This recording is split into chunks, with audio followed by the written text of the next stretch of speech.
Como hemos hecho en todos los conversatorios, cada panelista tendrá entre 10, 12 minutos, que les pedimos seamos juiciosos en el tiempo, porque siempre hay muchísimas preguntas, intervenciones, opiniones de las personas que se conectan con nosotros. Les contamos que tenemos un grupo muy importante de maestros y maestras y personas vinculadas a los escenarios educativos que nos han acompañado en estos espacios y bueno, ellos también quieren conversar con ustedes. Entonces, después de sus intervenciones, abrimos un espacio para el acompañamiento. Quiero terminar esta introducción agradeciéndole al profe Edison Cuervo, que nos acompaña hoy como relator y moderador de nuestra segunda parte de cierre del conversatorio. Edison tiene una tarea hoy muy importante para este espacio, que es hacer la síntesis y recoger las preguntas de nuestros participantes. También agradecer al profesor Edgar Ocampo, que ha estado aquí pues permanentemente gestionando estos espacios, a Nicolás Arata de Claxo, que ha sido fundamental, vertebral tu ayuda, Nicolás, para todo esto que estamos haciendo, y al equipo logístico, Manuela, Juan, que han estado aquí ayudándonos a que todo salga muy bien. Así que, sin más, los dejo con Leticia, luego haría su intervención el profe Juan Miguel y luego tendríamos a María Isabel. Leticia, muchísimas gracias y bienvenida.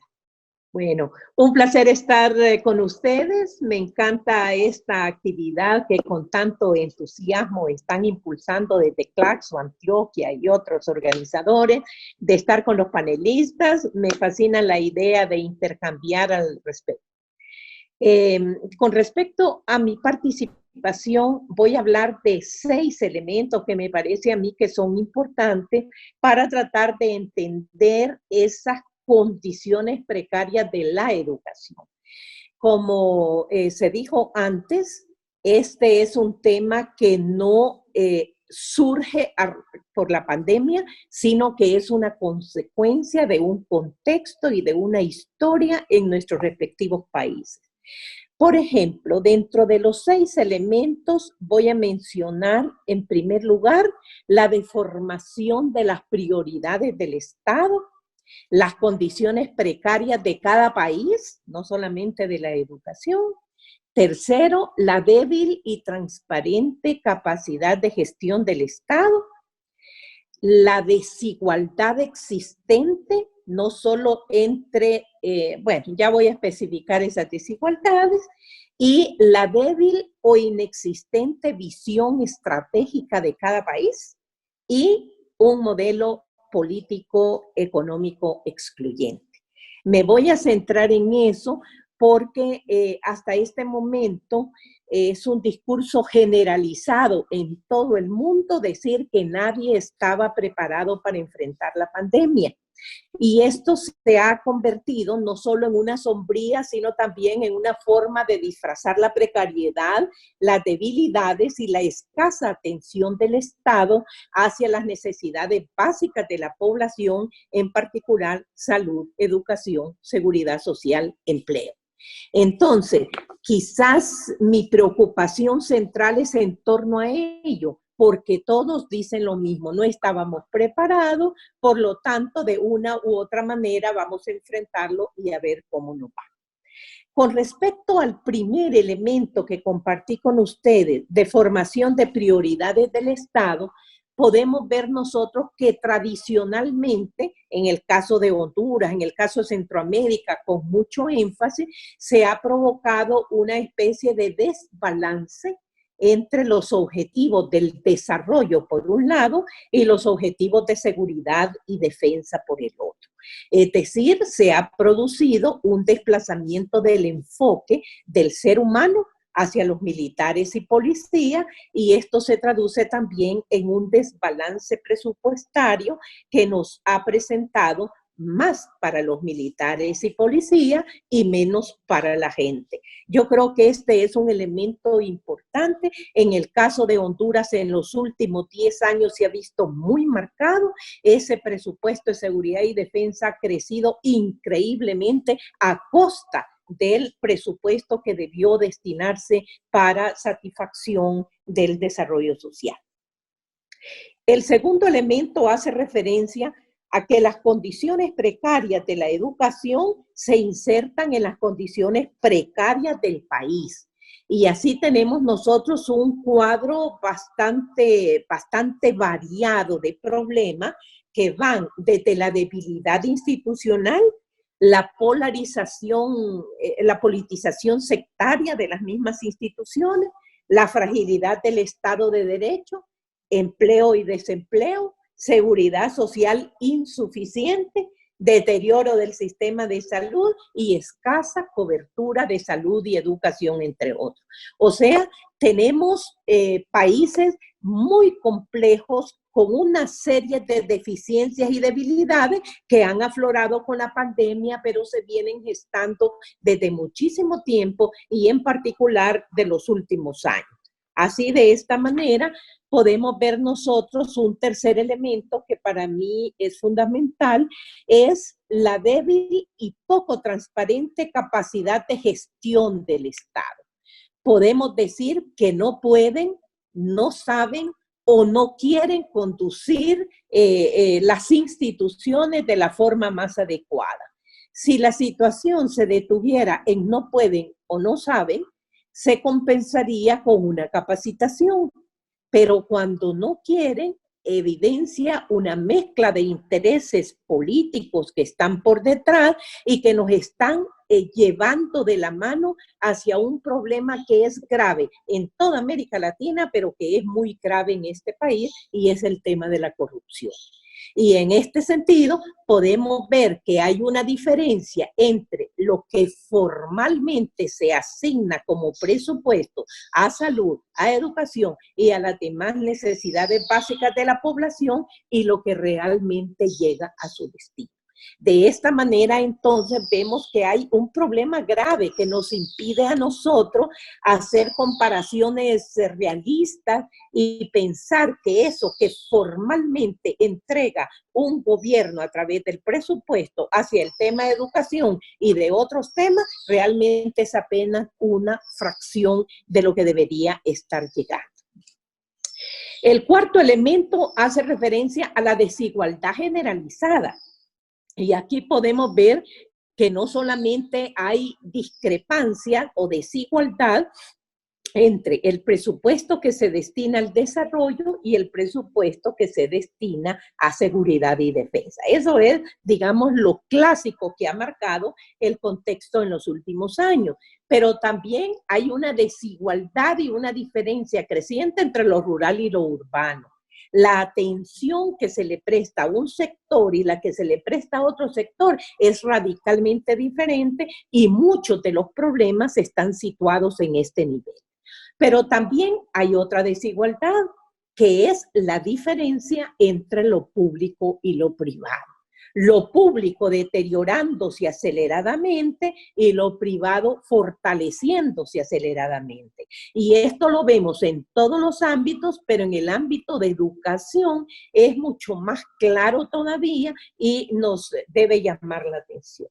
Pero también hay un problema con la diferenciación entre la base y la cúspide de la pirámide educativa. Es decir, la atención que se le da a los niveles más bajos de primaria y secundaria y a los niveles más altos que tienen que ver con la atención a las universidades. Hay una diferencia real allí que debe ser atendida y objeto de análisis.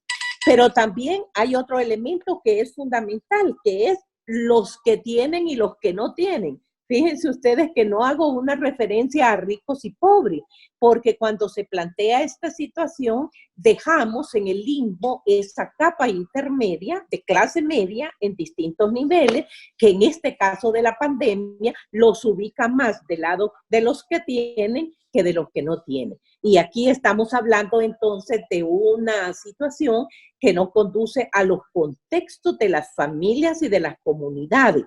Esas personas, esos niños, esos jóvenes que van a estudiar tienen una marcada diferencia entre aquellos que proceden de hogares con carencias terribles en todo sentido y aquellos que tienen mejores condiciones. Esto se revela, si ustedes quieren, con mucha más claridad cuando la pandemia ha presionado para que se desarrollen clases a nivel virtual. Entonces, mientras que para uno es fácil decir que se comuniquen a través de Internet, que se impartan clases a nivel de Internet, para otros eso es un lenguaje sumamente extraño. ¿Cuál Internet? ¿Cuál computadora? En sus casas no las tienen, en su comunidad no las tienen, y encima con esto del aislamiento social no pueden ni los niños ni los jóvenes salir de sus hogares para buscar las casas de otros niños o los centros más públicos en donde pudieran acceder para recibir sus clases de forma diaria. Aquí se evidencian también todas las desigualdades, porque mientras el sistema privado en su casi totalidad y con algunas excepciones, el sistema privado, el sistema público, más a nivel de universidades, las clases se están impartiendo de la forma más normal posible. Se sientan, empiezan a las 8 de la mañana, terminan a las 12 del día, intercambian con sus compañeros, con sus profesores, hacen tareas y se las mandan a los profesores para que las revisen. Eso es un lujo en nuestros países. Esa es la excepción en el sistema educativo y no estamos viendo o hablando de una familia o de dos familias, sino del grueso de población excluida por las condiciones terribles en que han vivido. Dos elementos más. Uno de ellos, la débil o inexistente visión estratégica de país. Por supuesto que eso es lo que menos se mira. Pensar, discutir, debatir hacia dónde vamos, hacia dónde debemos ir, cómo lo hacemos, en cuánto tiempo, con qué recursos. No solo no nos preparamos como Estado para tener esa visión, porque priva siempre la visión cortoplacista del gobierno, que se centra en sus 4 años para ver cómo hace todo lo que mejor puede hacer y no le importa lo que va a pasar en 6, 8, 10, 15 o 20 años. Entonces, esta situación es muy importante que la podemos trasladar, obviamente, al sistema educativo.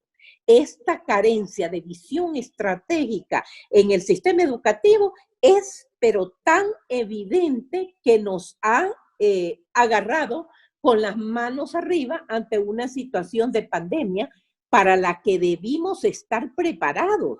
O sea, no es que se trata como políticos, como conductores educativos, de adivinar hacia dónde vamos en el mundo, ni tener una varita mágica para saberlo, pero sí debe prepararse para ver la metodología de enfrentar situaciones de emergencia. Veo, por ejemplo, por mencionar uno de tantos ejemplos, en las escuelas les enseñan en China a prepararse en caso de un temblor, en caso de un sifón. A los estudiantes les enseñan cómo hacerlo. En el caso de Estados Unidos también, e imagino que en el caso de Europa, para enfrentarse a situaciones eventuales que de repente nunca van a llegar, pero los niños están preparados para saber qué hacer si eso ocurre. En este momento y ante esta pandemia, simplemente nadie estaba preparado porque esa visión estratégica fue inexistente. Voy finalizando y les menciono 2 elementos más. Uno, lo del modelo político, económico, sanitario, educativo excluyente. Aquí podemos hablar nosotros de quienes están dentro del sistema educativo, pero es evidente que debemos hablar de los que no están en el sistema educativo. Esos que se quedaron fuera, que no fueron incorporados, que no fueron absorbidos y que están ahí sumándose a otro tipo de actividades más en el campo laboral o de subsistencia que en el campo de la educación, que es donde deberían estar. Finalizo esto con un elemento. Por supuesto, el campo mío ha sido más las universidades y vemos nosotros un problema clásico que se ha visto en la pandemia aquí, seguramente en otras universidades esto variará, es el caso de la universidad aislada del país. Aislada por diversas razones. Una de ellas es el enclaustramiento de la academia en lo suyo. lo que hace ver con cierta suspicacia a todas las iniciativas de políticos, de técnicos o de burócratas con los cuales no se quieren juntar para no contaminarse. Esta visión se complementa también de esa visión política que ve a la universidad como muy teórica, como muy encerrada. Pero la verdad es que en este momento el conocimiento está en las universidades. Y me refiero yo al conocimiento cultivado en los distintos campos del saber. Y tenemos ahí no solo médicos en sus distintas especialidades, microbiólogos, psicólogos, tenemos psiquiatras, tenemos toda la variedad de las ciencias sociales que deberían estar realizando un aporte tremendo, no solo a entender lo que pasa, sino a que desde el gobierno se tomen las mejores decisiones con conocimiento del caso. Y esto significa que mientras los gobiernos están dando tumbos en cuanto a cómo enfrentar la pandemia, cómo hacerlo para que no se produzca un impacto social de gran envergadura, las universidades permanecen no solo a la expectativa, sino también aisladas en su mundo, salvo unos cuantos que más es a nivel individual, que salen para prestar sus conocimientos o para hacer sus comentarios, que como posiciones institucionales, en donde es evidente que todas las ciencias tienen algo que aportar, pero el gran desafío es para las ciencias sociales, porque el objetivo de las ciencias sociales está colocado precisamente en el ser humano, en los grupos sociales, en los problemas que esto acarrea en todo sentido y en particular en la educación. Entonces, quería finalizar esa participación mía planteando que el sistema educativo debe ser un objeto de estudio también como tal, con todas sus deficiencias y sus problemas, pero al mismo tiempo ver cuáles son sus debilidades para insertarse como un actor protagónico, para proponer, para cuestionar, para vigilar. Este es un tema que hace muchísima falta en nuestro país. Muchas gracias. Muchas gracias, querida Leti, por tus apuntes y creo que haces un aporte muy, muy valioso a los debates que hemos tenido durante estos conversatorios y en la lectura del Estado, de lo que pasa con la gestión del Estado, la gestión estratégica, la priorización de necesidades por parte del Estado y sería muy interesante, sé que ese es un tema muy importante para ti, que hablemos ahorita en el espacio un poco más abierto de cuál es la lectura que tú tienes de estas estrategias de emergencia que están utilizando los estados en América Latina y los efectos que eventualmente puedan tener en la educación. Así que bueno, ahorita conversamos más de ese apasionante tema. Le damos la bienvenida al profe Juan Miguel Pérez. Profe Juan Miguel ya está con nosotros. Hola, ¿cómo están? Muy bien, ¿y tú? Bien, estoy tratando de conectarme a iniciar el video, pero me dice que el anfitrión lo detuvo. Así que si me pueden habilitar eso, se lo agradecería. Ok, muy bien, ya te lo vamos a habilitar para poderte... Muchas gracias. Bueno, el profe Juan Miguel Pérez viene de la Universidad Autónoma de Santo Domingo. Para nosotros es muy importante, profe Juan, tu aporte, tu lectura sobre lo que está pasando en estas condiciones de pandemia y específicamente los efectos que esta situación tiene en la agudización de la precarización en América Latina y obviamente en el mundo. Profe, ya te vamos a habilitar la cámara. Recuerda que tienes entre 10 y 12 minutos para tu intervención y luego abrimos el espacio para las preguntas que ya están apareciendo de nuestros invitados e invitadas. Perfecto, ahí me veo. Bienvenido, profe, ya te vemos súper bien. Muy bien, muchísimas gracias a todas y a todos. Y un saludo continental a quienes nos escuchan en las diferentes latitudes de la geografía iberoamericana. Fíjense, el tema de educación y humanidad hoy es sumamente importante y por eso yo creo que la escuela tiene un problema a nivel de políticas públicas y es que su calidad no impacta inmediatamente a la opinión pública. Eso es un tema que no hay un crecimiento, no hay un PIB ¿no?, de la educación que vaya midiendo o por lo menos que vaya impactando a los hacedores públicos como en el rango de la economía. Y la pandemia lo que ha hecho precisamente es revelar todas esas cosas y llevarlo a un grado mayor, pero hay que transportar la palabra y hacerlo explicar. ¿A qué me refiero?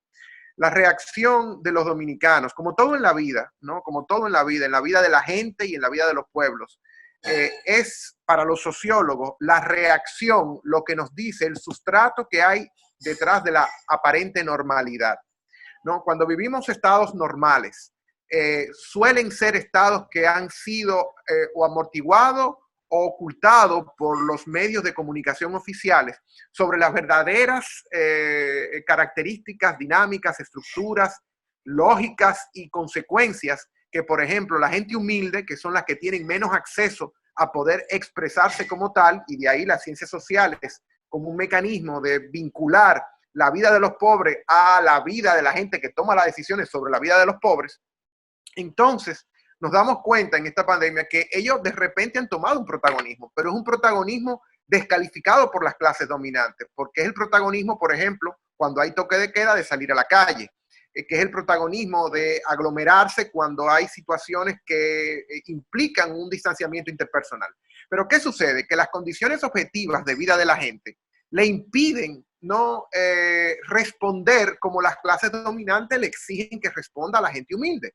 Es decir, cuando tú tienes en una casa hacinada, ¿no?, con una cantidad sobrepoblada de habitantes en ella, donde el motor, el vehículo de motor con el que se trabaja diariamente, duerme al lado de las personas porque hay una sola habitación, cuando no se tiene acceso a agua potable, cuando no se tiene un acceso fluido a la energía eléctrica, cuando los techos son de zinc, ¿verdad? Todo eso en el trópico es mucho calor. Entonces la gente tiene que salir a la calle, obligado, y sobre todo tiene que salir porque en la calle es donde encuentra de manera incierta la comida que va a cenar ese día. Entonces, lo primero que nosotros tenemos que ver aquí son esas condiciones objetivas que no siempre están incluidas o no siempre son tomadas en cuenta por los hacedores de política. El otro elemento es la subjetividad, es decir, cómo reaccionamos a estas medidas. Tenemos primero la capacidad material para poder responder y estar dispuesto a acatar esas medidas. Ya eso, lo hemos dicho, es muy difícil en las clases populares. Pero a nivel moral, que es lo que la educación brinda, la posibilidad de darle valor a las cosas, más allá de lo material, es el otro gran problema y el otro gran diagnóstico de la educación. O sea, ya nosotros tenemos en nuestro país, por ejemplo, situaciones extraordinariamente difíciles y precarias a nivel de las pruebas estandarizadas sobre nuestra educación cívica y ciudadana. Por ejemplo, en el último estudio ICCS, somos de los lugares, de los países que tienen peores lugares actualmente sobre la educación y el civismo de la gente. Pero atención, que eso puede esconder muchas cosas. El civismo, por ejemplo, cuando le preguntan a los niños, niñas y adolescentes dominicanos que qué prefieren entre una dictadura o una democracia, dicen dictadura primero porque desconocen lo que es una dictadura, pero sobre todo porque eso que llaman democracia hoy es una no democracia. Es decir, ha sido permanentemente violadora y negadora de derechos sociales y económicos a quienes ellos viven. Entonces, como para ellos, eso que los de arriba llaman democracia es un desorden, entonces tratan de buscar algo nuevo, porque peor es lo que está a algo nuevo que no se sabe lo que vendrá. Entonces le denominan cualquier cosa mejor de lo que hay.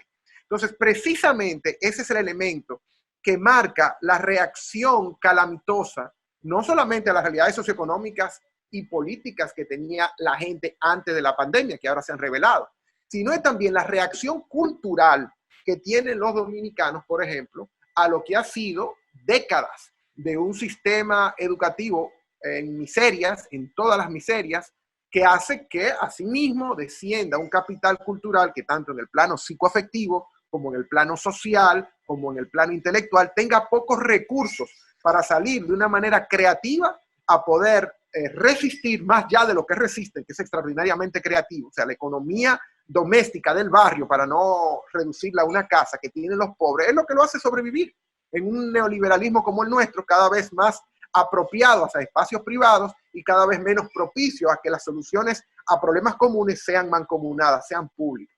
Entonces, eso en cuanto a las condiciones objetivas de no poder acatar las medidas que se están dando ahora, y cómo esas medidas y el trance, el desfase con la capacidad subjetiva de responder a ellas, implican también el diagnóstico total de cómo estamos nosotros.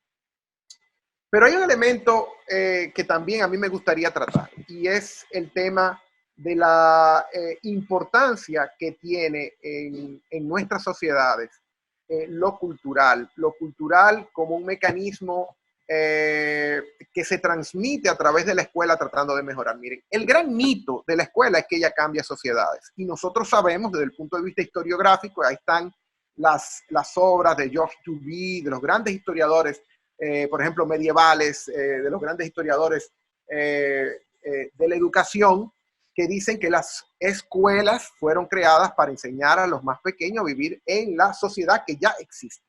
Las escuelas solo cambian a las sociedades cuando los liderazgos asumen un destino diferente, un destino de transición. Pero comenzando por los profesores, que son ellos mismos producto de toda esa escuela, no solamente la de las aulas, sino la escuela que va enseñando a la gente en la calle, en la casa, etcétera, ¿no? Todas esas miserias se arrastran y se reproducen en la escuela. Entonces nosotros tenemos lo que ha sido por largo tiempo estudiado por la sociología de la educación, y lamentablemente debo decirlo, la sociología de la educación es como una especie de cenicienta en la educación, porque se ha privilegiado o la psicología o la economía, ambas utilizando lo que llamamos en epistemología el individualismo metodológico. Es decir, que se toma al individuo como el alfa y omega de su acción, como si fuera un ser sin condicionamientos. En la sociología es muy distinto. O sea, la sociología de la educación, ¿qué dice? Que más de un 70% de lo que sucede en el aula proviene de ese morral cultural que atrae el joven, el niño, la niña, desde su casa. La escuela es simplemente un elemento donde se experimenta y se incentiva, se extrae de fuera algo que tú tienes dentro. Por ejemplo, el vocabulario, el léxico, la dicción, ¿no? El relacionamiento con ciertos saberes especializados como las matemáticas, con una lengua extranjera, por ejemplo, ¿no? Con efemérides, con conceptos biológicos o físicos. Entonces, todo eso, cuando no se tiene en la casa, la escuela tiene muy poco que aportar. Y por eso las extraordinarias analogías, desde el punto de vista estadístico, entre mientras más pobre tú eres en un barrio, menos posibilidades tienes tú, no solamente de que te vaya bien, sino de abandonar la escuela más todavía. En el caso, por ejemplo, dominicano, más de un 50%. Nosotros tenemos un sistema educativo que aproximadamente 4 de cada estudiante está en el sistema público. Pero de esos 4 de cada estudiante, la mitad abandona la escuela por problemas de dos cosas. O una inadecuación de la escuela a sus condiciones de vida, es decir, cuando hay una gran pobreza material y eso te empuja a tener que obtener un trabajo que te hace indisociable con la escuela, o cuando la propia escuela, que se le ha olvidado en nuestro país la función equitativa, es decir, suplir lo que tú no tienes, no solamente dar un currículum y ya, sino que hay formas diferenciadas de disposición al aprendizaje. Entonces, lamentablemente, la escuela dominicana, que ha sido concebida por gente de clase media y de clase alta, le da la espalda a la pobreza en nuestra república, cuando precisamente la escuela debe ser un mecanismo de restitución o de aporte, de suplemento, no de lo que no se tiene en la casa. Finalmente, quiero dejar dicho lo siguiente. El tema de la educación a distancia, miren, es un tema donde lamentablemente hay muy pocas formas de cómo eso pueda ser trabajado de manera eficaz, sobre todo en contextos de pobreza. ¿Por qué? La educación a distancia, que surge del grado adulto, es decir, cuando en la Universidad de Chicago, cuando en la Universidad de Columbia, los pragmatistas como Dewey, Lindemann, etcétera, a principios de siglos crearon aquellas llamadas escuelas de obreros, donde se le daba una nueva oportunidad en la vida, porque antes se creía que el que no pasaba por la escuela de niños ya no podía volver, porque el aprendizaje supuestamente era en los primeros, en la prima infancia, en la prima adolescencia, y ya luego no había quien cambiara eso. Todo eso fue progresivamente, y por idea progresista, valga la redundancia, cambiando como concepción. Y se crearon esas escuelas de obreros, que llamaban las escuelas nocturnas. Entonces, esas escuelas nocturnas, ¿qué hacían y qué hacen todavía hoy? Transforman la vida de la gente en el libro de texto, porque ya hay una experiencia acumulada. Hay conocimientos y saberes experienciales que entonces la escuela trabaja desde el punto de vista para convertirlo en intelectual, es decir, para hacer de lo concreto una abstracción y así lograr un avance en las capacidades mentales de las personas. Pero lamentablemente, en nuestro país, la distancia, salvo en grados superiores como la universidad, donde ya hay todo un recorrido, se puede autogestionar trabajo desde la casa, porque ya tiene las condiciones, las instrucciones, los protocolos, el entrenamiento, las destrezas intelectuales para poder hacer un resumen, etc. No se pueden hacer en los primeros grados, ni siquiera en los grados medios, porque, por ejemplo, en nuestro país, más de un 80% no llega ni siquiera a un nivel de comprensión de los 3 grados, literal. Entonces ya ustedes pueden imaginarse, cuando tú tienes en tu casa todo un proceso en el cual la inmensa mayoría de padres de esos muchachos no fueron a la escuela, ¿no? Cómo tú, además de lo que decía la compañera Leticia sobre el acceso a esos lenguajes, que no solamente es el acceso al internet, sino es también el acceso a una serie de abstracciones que están ahí. Pero es sobre todo la motivación a que tú tienes que estudiar y sobre todo para qué estudiar, que es lo básico, el interés general para el estudio, la motivación, lo que se llama el libido scendi, es decir, el apetito por conocer cosas, ¿no? Cuando tú tienes todo eso, tú tienes que tener, por eso es el trabajo indispensable e insustituible de la presencialidad. Y eso todavía aún más castiga a los pobres, porque los pobres van a la escuela a encontrar lo que no tienen en la casa. Entonces no supongamos que la casa le va a dar lo que no tiene.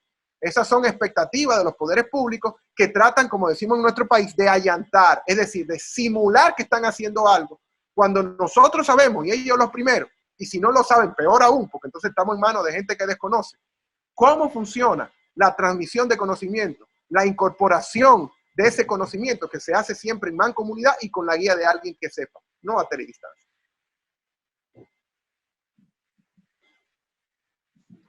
Juan Miguel, muchísimas gracias. Nos dejas gratamente inquietas con tu participación.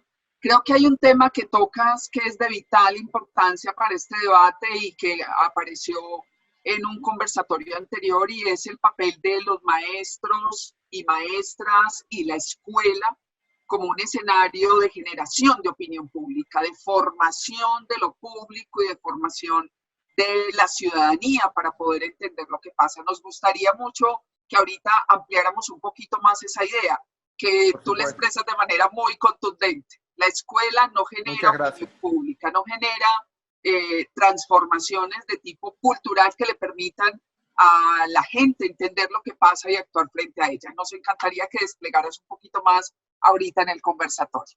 Muy bien. Le damos la bienvenida a María Isabel Domínguez. Hola, María Isabel. Qué rico verte. María Isabel viene del Centro de Investigaciones Psicológicas y Sociológicas de Cuba, del CIPS. María Isabel ha hecho un trabajo enorme con poblaciones juveniles, un trabajo sociológico muy importante para entender lo que las poblaciones generan tanto en términos de transformación cultural como los procesos que experimentan producto de las dinámicas culturales y sociales. Así que María Isabel, bienvenida, nos encanta que te hayas podido conectar y que te tengamos hoy aquí en vivo y en directo.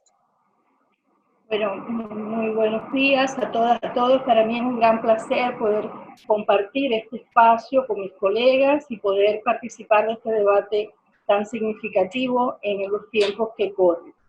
Yo quisiera empezar remarcando algunas de las cuestiones que han estado señalando tanto Leticia como Juan Miguel.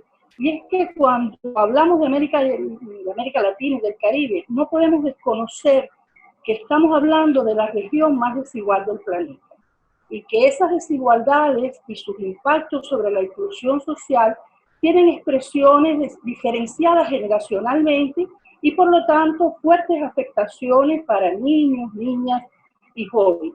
Expresiones múltiples, pues no se trata solo de las diferencias económicas, sino que se superponen condiciones de género, de sexualidades, de territorios, etnias, culturas, niveles educativos, migraciones y muy disímiles dimensiones. Por tanto, los procesos de producción y reproducción de desigualdades en la condición infantil y juvenil obligan a dar cuenta de esa precarización y vulnerabilidad de las condiciones en que viven grandes segmentos de la niñez y las juventudes, como han señalado mis colegas. A mí me gustaría precisar que esa precarización y vulnerabilidad requiere ser vista desde un enfoque multidimensional, que tome en cuenta al menos 3 elementos. Por una parte, una dimensión relacional, es decir, el riesgo de acumular desventajas en los diferentes ámbitos. No son solo desventajas educativas, no son solo desventajas culturales, son desventajas en múltiples niveles, económicas, sociales, laborales, ambientales, etc. Hay un segundo elemento que es una dimensión dinámica, porque se trata de un proceso en que interactúan de forma simultánea situaciones de inclusión, exclusión y de transmisión generacional de esa vulnerabilidad. Entonces, esa dinámica me parece que es clave para entender los procesos que afectan a las infancias y la juventud. Y en tercer lugar, una dimensión situada, contextual, que considera el significado de las particularidades específicas del marco en que se desenvuelven esos niños, niñas, jóvenes, porque justamente son disímiles las maneras de entender que es un contexto vulnerable. Lo que para una situación puede ser vulnerabilidad, para otra no necesariamente tiene esos impactos.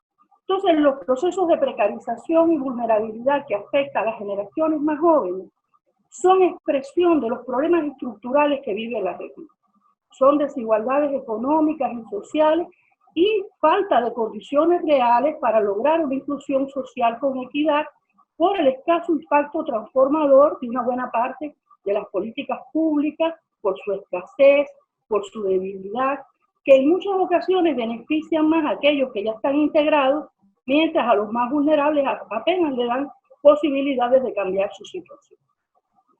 Entonces, la dificultad para acceder a la educación de calidad, los límites que se establecen para acceder a un empleo también de calidad por la falta de perspectiva de políticas que articulen educación y trabajo, la situación de precariedad laboral para los jóvenes y las jóvenes, que en la mayor parte de los casos están sometidas a contratos precarizados, inestables, en el mejor de los casos, o también la no tan reciente, pero la ilusión del emprendedurismo, ¿no? Como la fantasía de que va a resolver los problemas de las grandes mayorías de la juventud, hace prácticamente inviable para grandes sectores de la población lograr acceso a una educación y a una actividad laboral sostenible, que es cada vez más común en nuestras sociedades, y es justamente el entorno en el que ha llegado esta pandemia.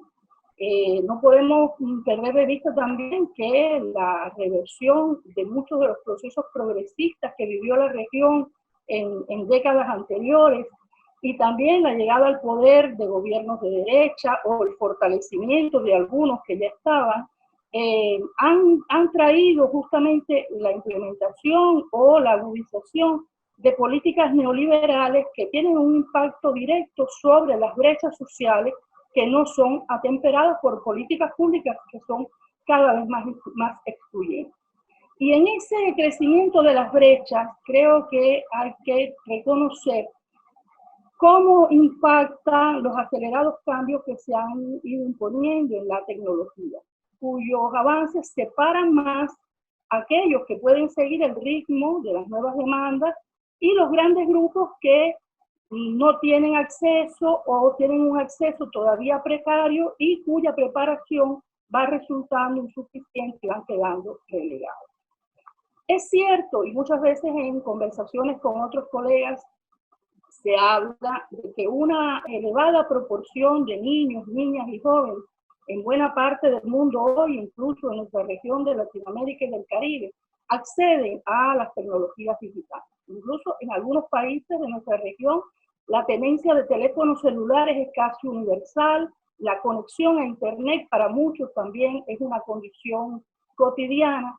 Sin embargo, eso no implica que grandes sectores estén aún excluidos de ese uso amplio y sistemático de las tecnologías, que muchos recién comienzan a acceder a ellas y no tienen dominio de cómo utilizarlas, con lo cual a las condiciones de vulnerabilidad ya existentes habría que añadir hoy el analfabetismo tecnológico con atravesamientos inter e intrageneracionales que en las condiciones actuales de la pandemia y las acciones que se han ido tomando en una gran parte de los países para enfrentarla, lo han hecho más visible, más evidente.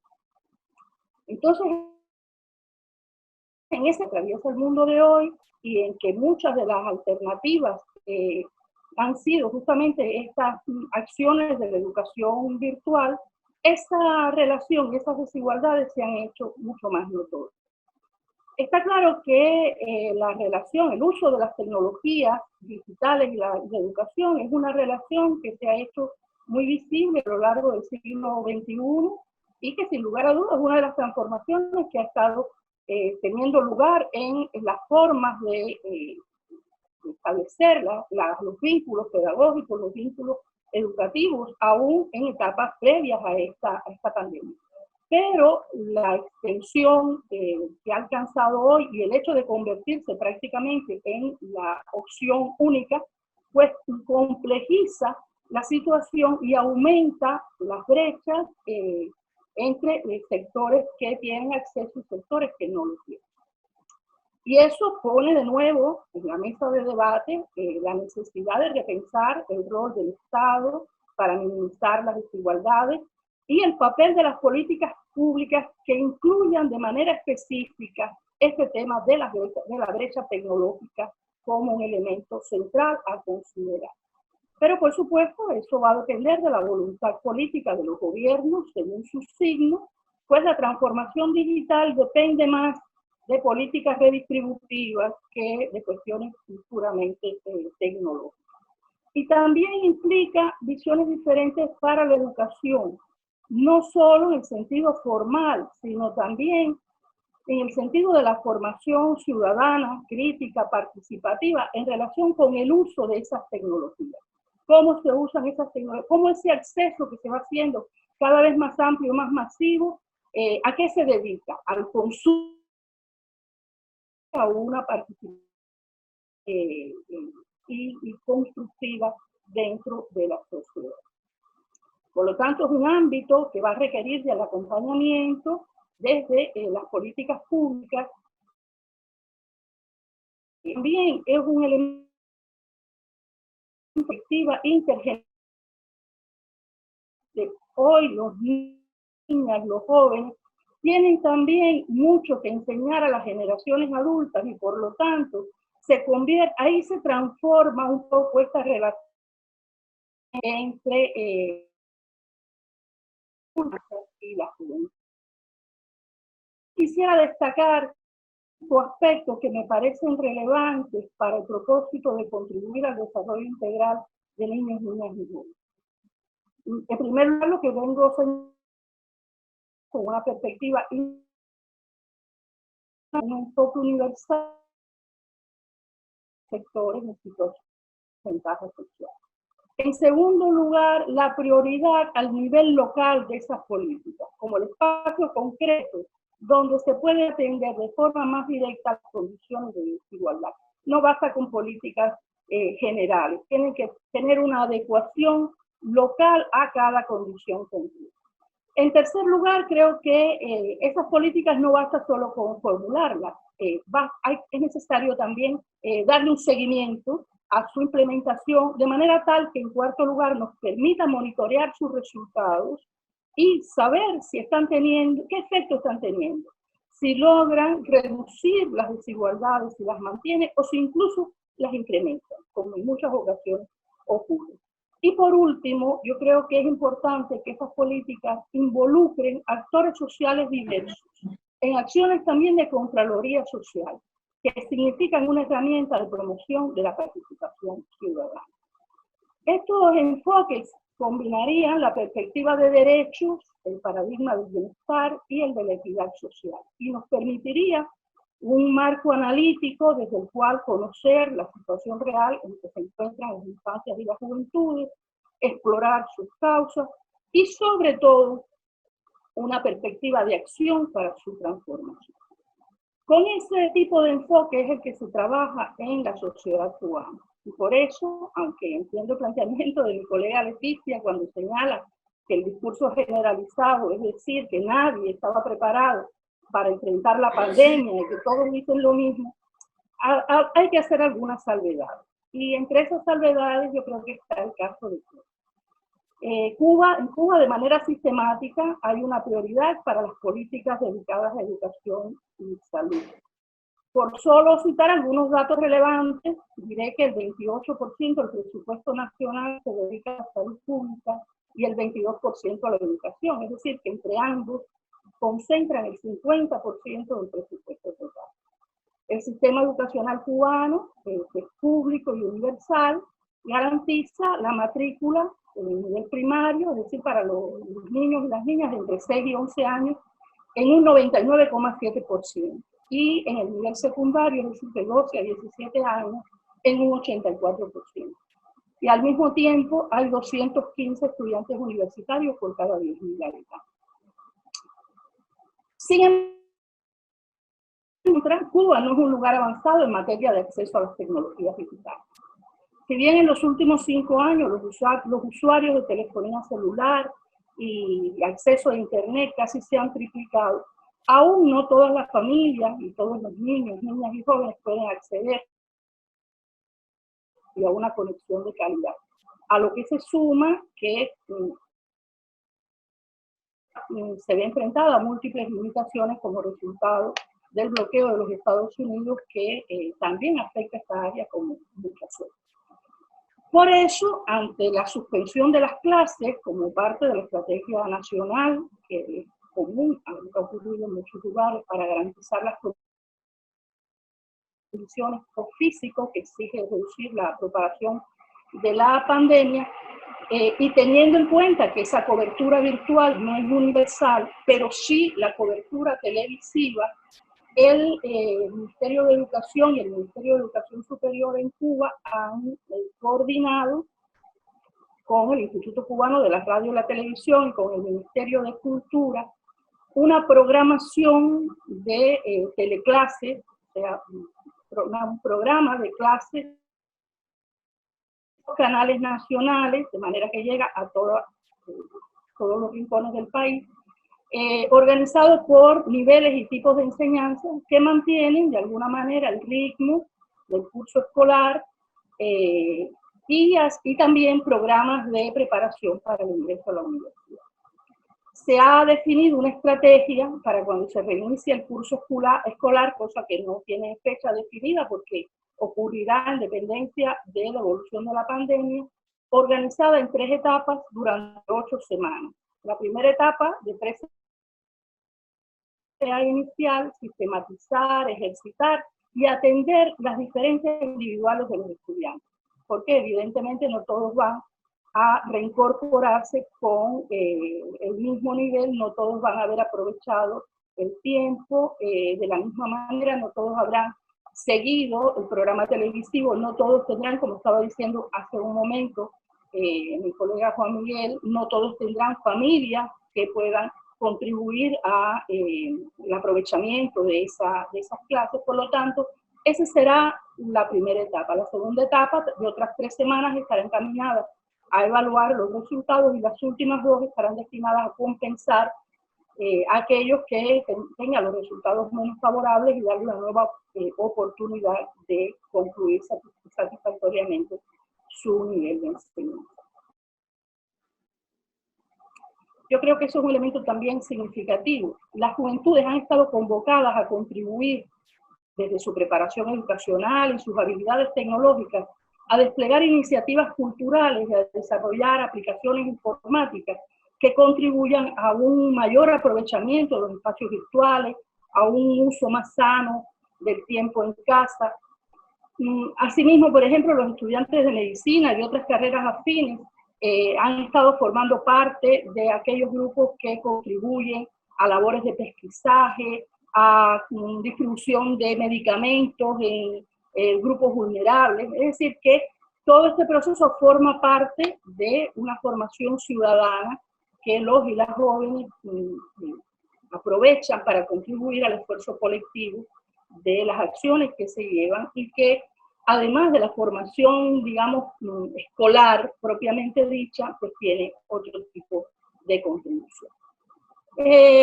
Pero no cabe duda que las condiciones que han puesto la pandemia dejan un conjunto de interrogantes sobre los impactos para las sociedades y para la situación particular de niños, niñas, jóvenes, especialmente en aquellas sociedades donde las políticas públicas no han intentado minimizar esa desigualdad y, por lo tanto, contrarrestar los impactos.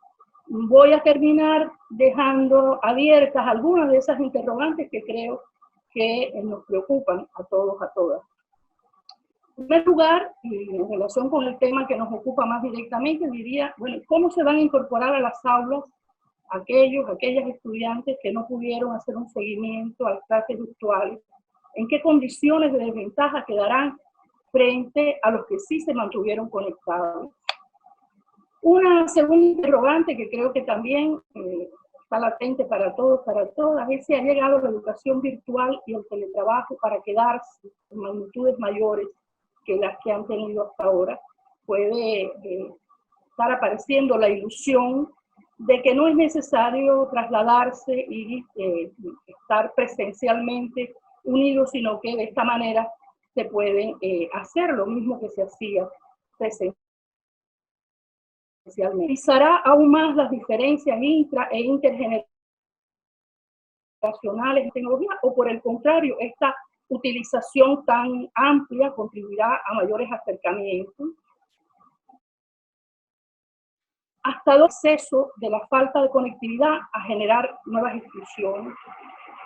Se fortalecerán y se mantendrán en el tiempo lazos comunitarios, vecinales, familiares, que hemos visto como expresión de solidaridades recuperadas en estos momentos críticos para prestar atención a niños, niñas, jóvenes, a familias vulnerables. Se revalorizará el espacio doméstico o contribuirá a reforzar desigualdades tradicionales como el papel de las mujeres en el ámbito familiar. ¿Serán los espacios virtuales el refugio frente al mundo real? ¿Continuará usurpándole territorio a ese mundo real? Creo que las preguntas pueden ser muchas. Las respuestas, sin lugar a dudas, tendremos que construirlas colectivamente y seguramente podremos aportar desde el rol que desempeñamos cada uno, cada una, en un futuro relativamente inmediato y que creo que está asignado por la incertidumbre mucho más que en momentos anteriores.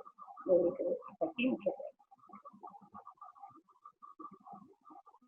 Gracias, querida María Isabel. Nos gustan mucho los aportes que nos regalas hoy, las coincidencias que tienes con Leticia en el enfoque del Estado y de las políticas públicas, que sin lugar a duda nos obligan a todos y a todas a actualizar los debates que tenemos sobre el papel del Estado en materia de precariedad y que coinciden perfectamente con lo que Juan Miguel señalaba de la necesidad de que la escuela instale debates públicos que nos permitan comprender lo que pasa.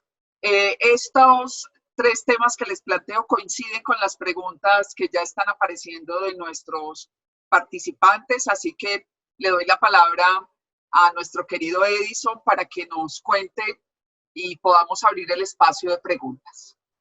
Bueno, para todos y todas, muy buenos días. Es un gusto para mí integrarme a esta mesa de trabajo y además con un saludo muy atento para los colegas que esta mañana nos acompañan. Creo que si bien, por supuesto, tenemos toda la perspectiva crítica frente a esto que señalaban ustedes tres en torno a la virtualidad, también es lo que nos ha posibilitado los abrazos y los lazos virtuales, por lo menos en términos de América Latina.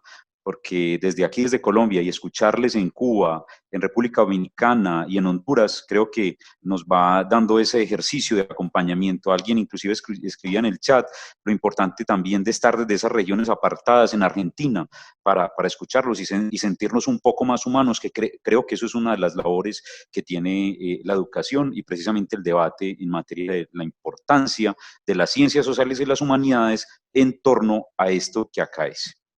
Yo, por supuesto, no tengo asuntos que agregar, simplemente hacer una pequeña síntesis de todas las cosas tan importantes e interesantes que ustedes nos acabaron de decir. Arrancamos con la profesora Leticia Salomón, pues, que nos presentaba de una manera muy juiciosa 6 elementos para comprender precisamente cómo esas condiciones de precariedad desatan ejercicios precisamente de desigualdad y que pueden pensarse inclusive, como ella lo nombró, desde la deformación de las prioridades del Estado hasta lo último que refería como modelos políticos excluyentes.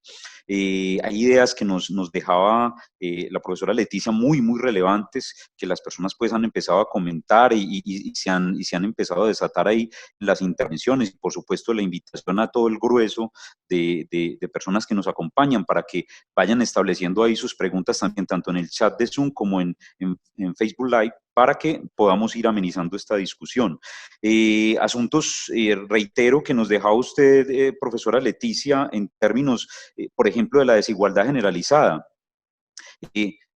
Un asunto que a mí me parecía muy relevante era cuando usted lo señalaba en términos de una atención a saberes de manera inequitativa, ¿cierto? La diferencia entre lo público y privado y cómo hay una respuesta, un asunto que se enlaza necesariamente con varias de las cosas que el profesor Juan Miguel nos llamaba y le ponía un acento muy fuerte, que era precisamente algo contundente que el profesor Juan Miguel nos señalaba, y era las condiciones actuales que nos presenta la pandemia ha hecho un revelamiento de la realidad, porque ustedes lo acabaron de referir, no es algo nuevo, decir, no, mire, ya estamos frente a esto es una escuela ideal, una escuela virtual, atendimos, no, el profesor Juan Miguel era contundente cuando nos decía, a lo que estamos asistiendo es un revelamiento de la realidad, un asunto de unas condiciones objetivas que no han sido solventadas por el Estado ni por las políticas educativas. También nos refería a cómo esas condiciones objetivas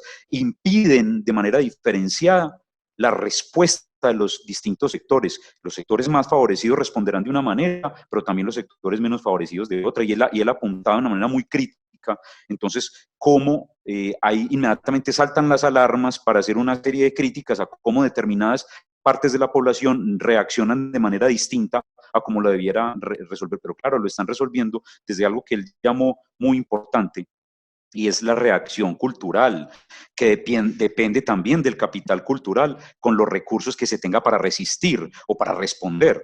Hay un asunto que además yo creo que coliga y ratifica este asunto en ustedes, es que son tantos temas que se me queda corto precisamente para hacer una síntesis. La profesora María Isabel nos señalaba precisamente algo que yo quiero destacar, y que en efecto debe ser puesto en sintonía. De eso también Leticia nos aludía, y es que las condiciones de desigualdad no son solamente económicas, sino también hay formas de producción y reproducción, de vulnerabilidad y de precarización en términos simbólicos también. Por eso la profesora Leticia fue cauta de decir, no estoy nombrando pobres y ricos, no, estoy nombrando las personas que tienen de manera diferenciada el acceso a los asuntos. La profesora María Isabel nos señalaba los temas de género, los temas multiculturales, cómo se está respondiendo en América Latina, por ejemplo, a la pandemia desde lo afro. Hemos estado respondiendo precisamente desde las culturas ancestrales, con las distintas diferencias que nos coligan a nosotros en América Latina. Entonces creo que sobre la mesa hay un asunto que se ratifica muy importante, y es cómo nuestros estados, el grueso de ellos, entendiendo precisamente, María Isabel, las diferencias y los matices que usted nos llamaba a tener presente, cómo nuestros estados precisamente han estado desplegando políticas neoliberales que exacerban brechas, desigualdades, llamémoslo un ejercicio de desfavorecimiento de algunos grupos sociales que por supuesto en algunos otros estados como es el estado cubano está muy atento a lo que tiene que ver con educación y salud. Yo les escuchaba y para ya pasar a preguntas concretas y desatar la conversación, es que recordaba a un importante crítico que ustedes por supuesto han leído en distintas ocasiones y es Michael Apple, este neomarxista del currículum, un texto ya clásico que es el texto de Ideología y Currículo, donde en una conversación hipotética por allá en el capítulo 4, él pone a conversar a dos personas reflexionando sobre la educación pública norteamericana y uno de ellos le dice al otro, ve, las escuelas públicas no funcionan, y el otro le contesta, no, sí funcionan. Y la pregunta que deja Michael Apple es, ¿para quién funcionan? ¿Para quién funciona? ¿Para quién funciona el Estado? ¿Para quién funciona la escuela?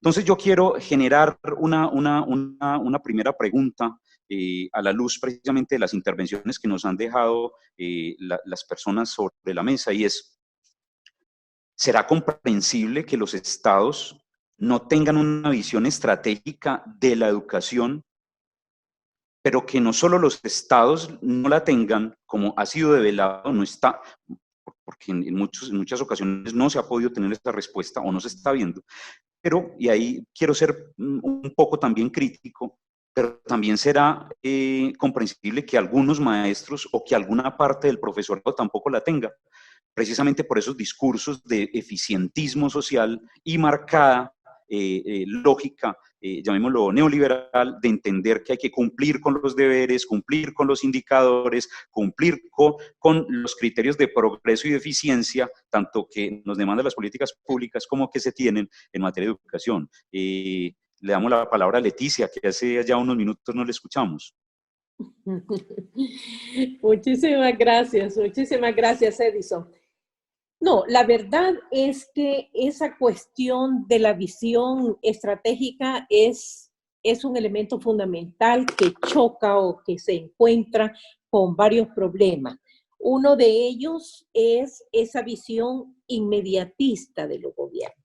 Un gobierno asume por un periodo determinado y lo que espera es ver qué hace en ese periodo para salir más o menos bien librado de la evaluación de su gobierno. Pero ver más allá de 4 años es sumamente complicado y sobre todo tener esa visión de que si nace un niño hoy, ¿cómo hacemos para que dentro de 20 años tenga una formación sólida, fuerte? O en el caso de nuestros países, ¿cómo hacer para que un niño que nazca hoy no sea un marero o un delincuente dentro de 12 o 15 años? Eso presenta un desafío muy fuerte al Estado en materia de políticas sociales que el Estado pueda asumir para encaminar a ese niño por donde debe ir, cumpliendo con su propia responsabilidad como tal.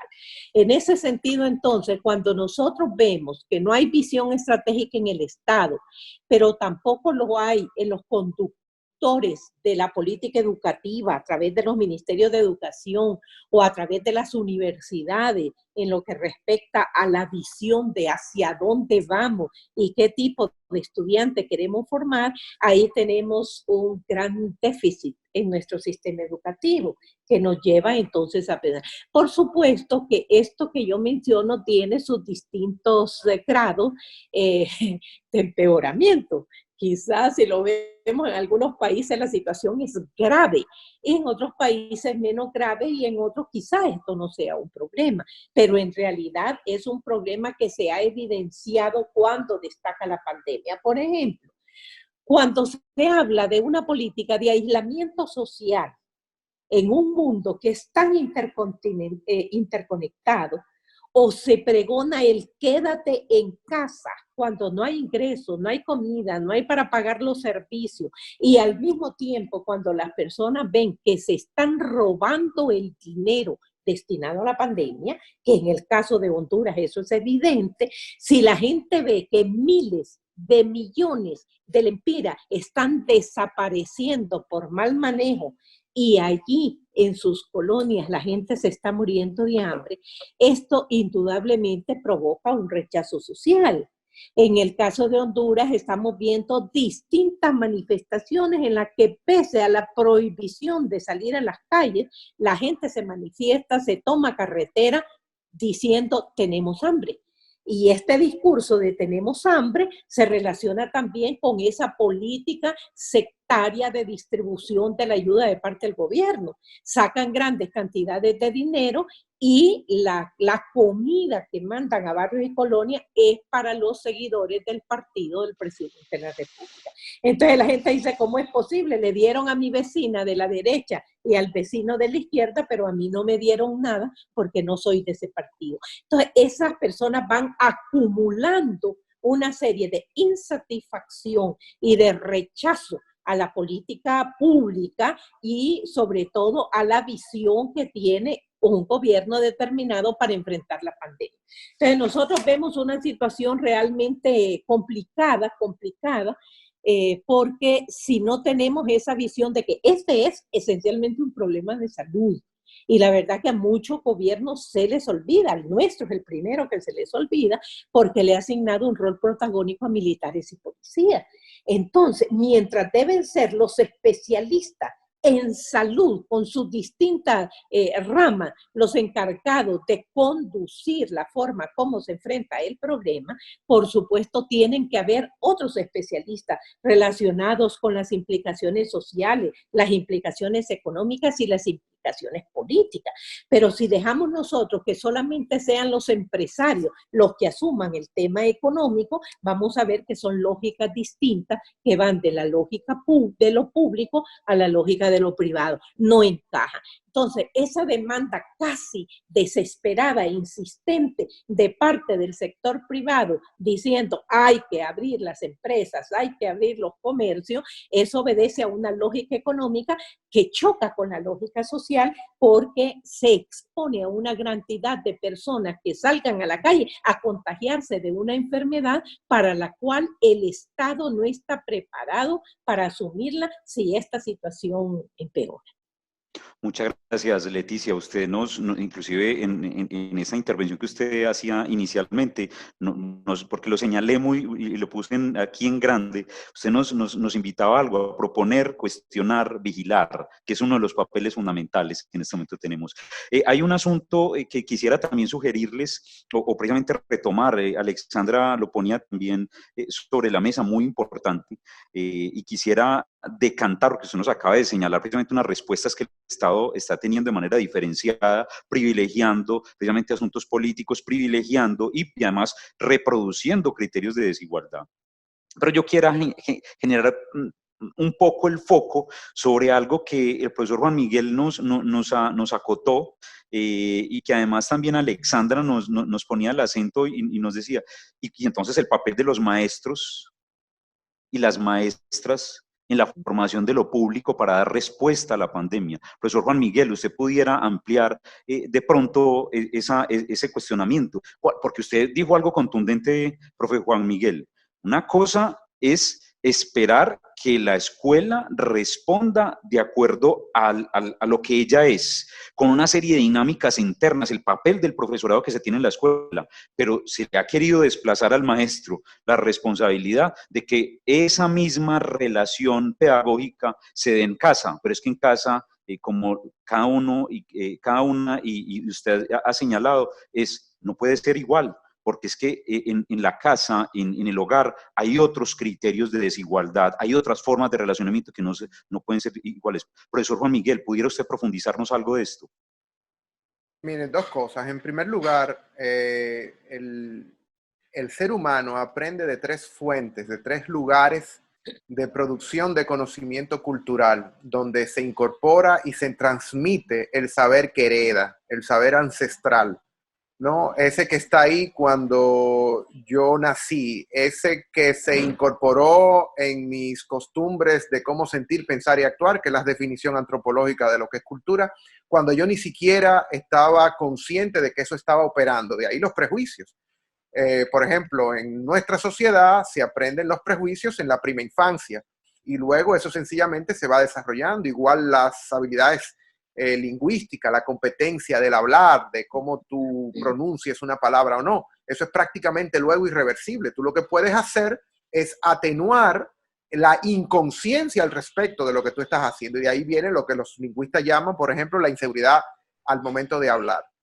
Aquí hay 3 elementos fundamentales: la calle, la casa y la escuela.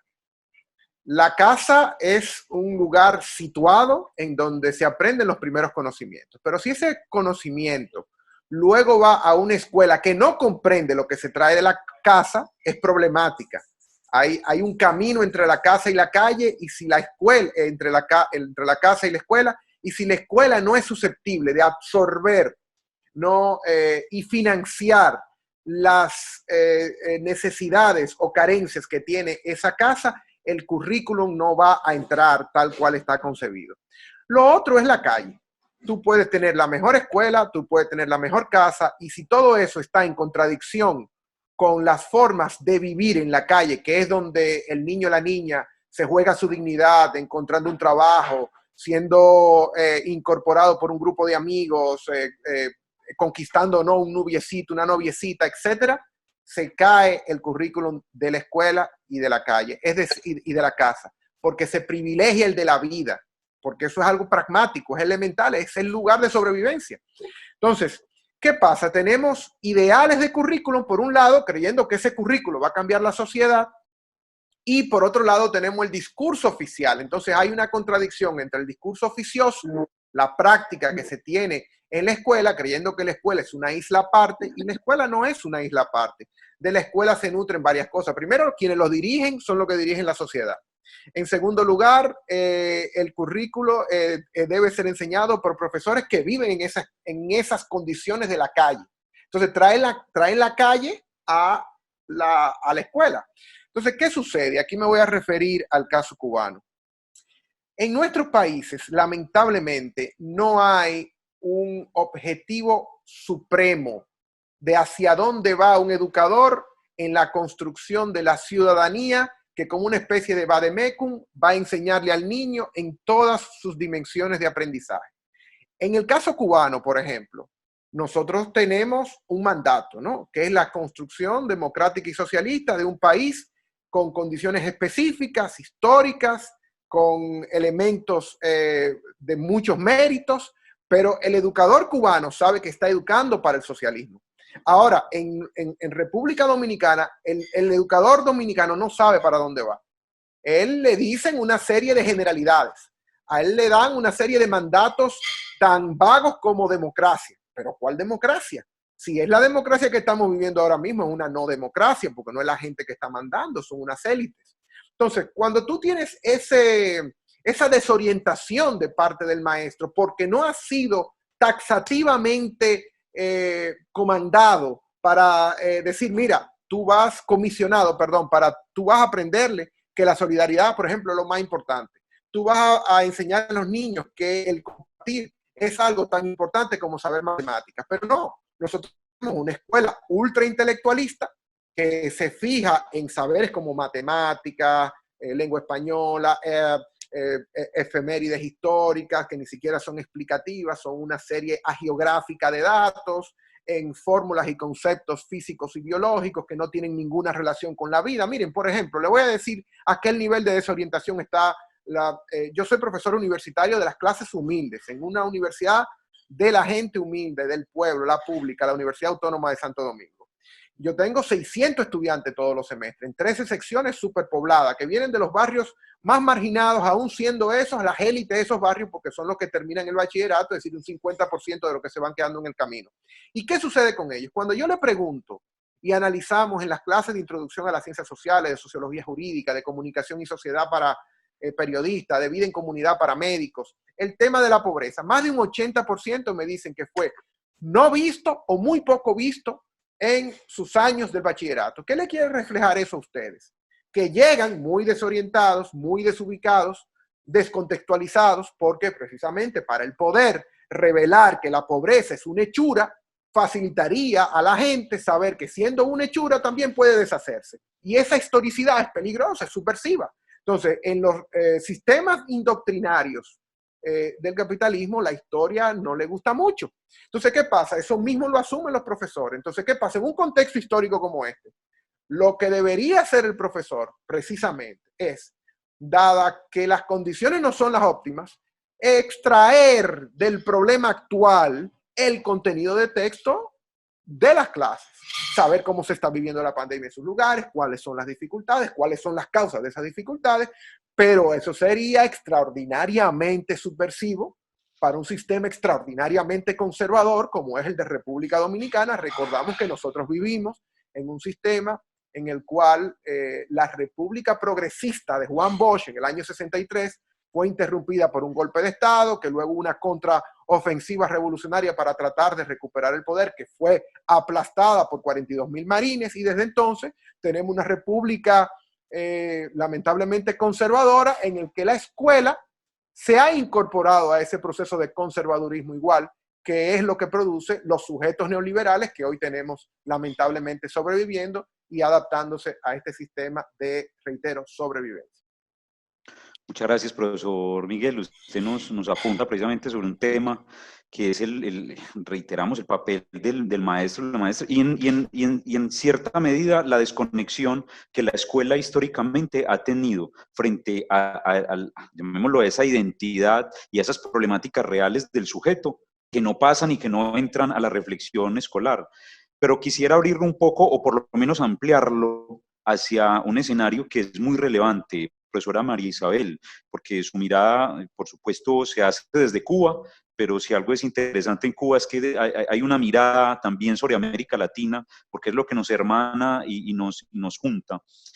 Para enlazarlo precisamente con ese papel del maestro y la maestra que nos acaba de referir el profesor Juan Miguel, pero también por una pincelada muy importante y un llamado de atención que la profesora Leticia hacía desde su intervención. ¿Y la universidad qué? ¿Y la universidad dónde queda en este asunto? Porque hay un reclamo de algunos sectores. No, mire, la universidad entonces está respondiendo desde la salud, desde la psicología, muy bien, porque hay un asunto muy importante, lo hemos venido discutiendo desde hace días, y es que si las áreas de la salud son un primer respondiente, y bueno, y las fuerzas de seguridad del Estado también son un primer respondiente, la educación es el que está en la segunda línea, porque inclusive ahora en la pandemia, pero luego cuando ya estemos desconfinados, cuando ya volvamos, porque volveremos, será el papel de la educación. Profesora María Isabel, ¿qué acotaciones tiene usted sobre el papel de la universidad? Sí, sin lugar a dudas,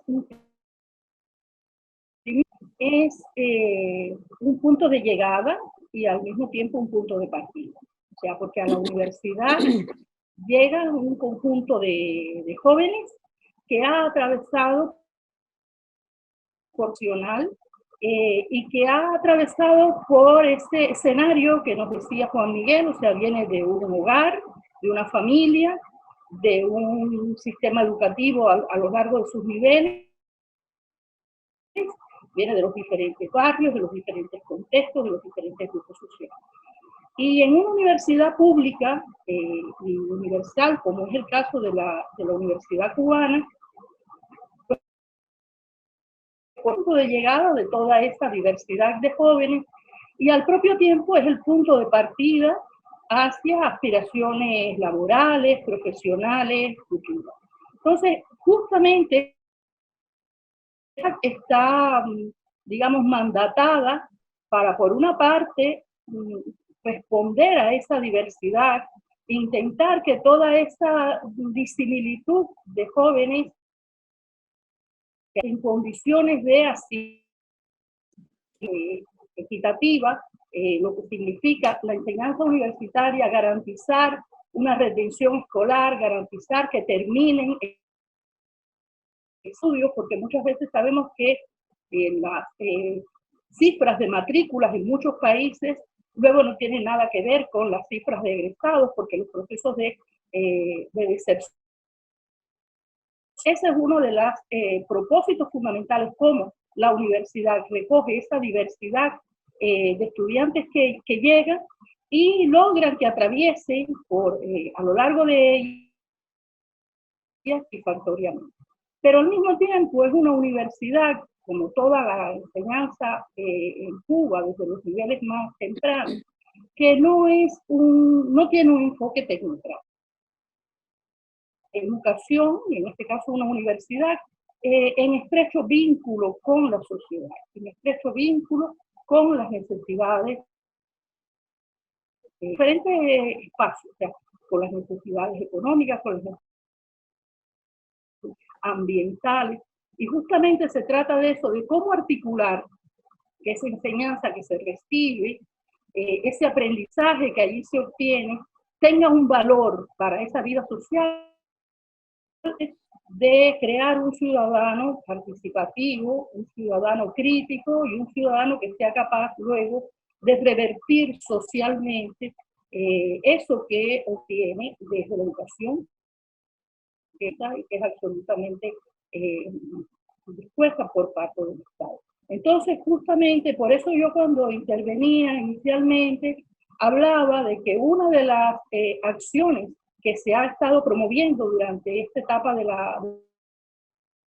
sea de paso, estamos insistiendo en que no hablemos de aislamiento social, como nos llamaba la atención el profesor Edison, estamos hablando justamente de distancia, porque no somos capaces de aislarnos socialmente, aunque lo hagamos físicamente. Pero justamente en esta etapa, una de las demandas que ha tenido la universidad, estudiantes, no queden confinados al quédate en casa, sino que esos estudiantes jóvenes, con todas las precauciones, con toda la protección a la salud, pero sean capaces de brindar aquellos conocimientos que disponen, aquellas posibilidades que tienen de aportar.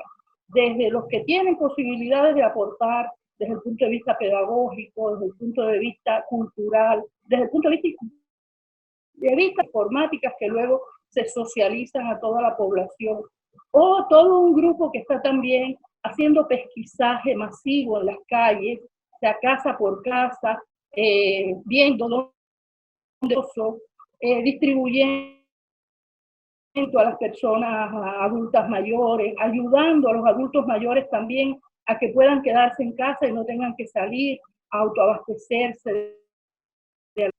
La intención de una promoción social, porque como decía el profe Juan Miguel, la enseñanza no se da solo en la escuela, la enseñanza se da también en la calle, la enseñanza se da en todo ese, y justamente esos valores de la solidaridad y de la interacción social son valores que la escuela cubana desde las edades más tempranas, pero bueno, la universidad como punto de llegar promueve con mucha mayor fuerza, porque bueno, se trata ya de jóvenes que tienen la posibilidad de tener una vida más autónoma y de tener un aporte a la sociedad.